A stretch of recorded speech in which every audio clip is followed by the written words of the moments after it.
Well, I think if one remembers and is aware of the fact that yoga is not one thing only, that it's quite fair, both based on the history of yoga in India and the history of devotional traditions of yoga, to be upfront about the language of yoga and the language of Christian spirituality can come together, so that one can speak in terms of yogic practice leading us into a deeper encounter with God.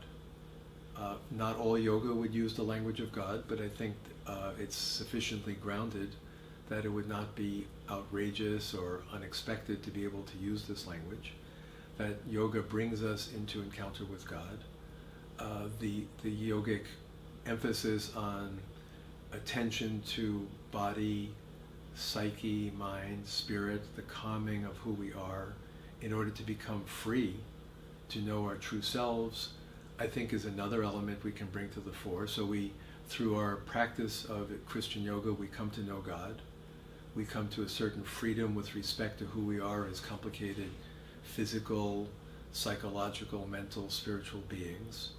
And by this freedom, we are enabled to be more fruitful, creative persons in the world in which we live.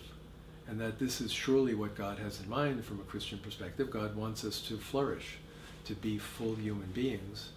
And that Ignatian spirituality and the spirituality of yoga seem to move in the same direction, toward freeing us, removing obstacles, helping us to have a more mature attitude toward ourselves so that we can know ourself and know God better.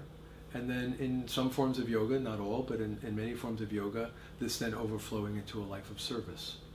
And that whether one is a Christian or not, one can say the goal of service through yoga, the goal of service through the spiritual exercises can in some cases converge and make us more able to be free to serve, to know ourselves, to know God in a way that's very powerful. And that is indebted to, in a grateful fashion, to both traditions rather than simply to one.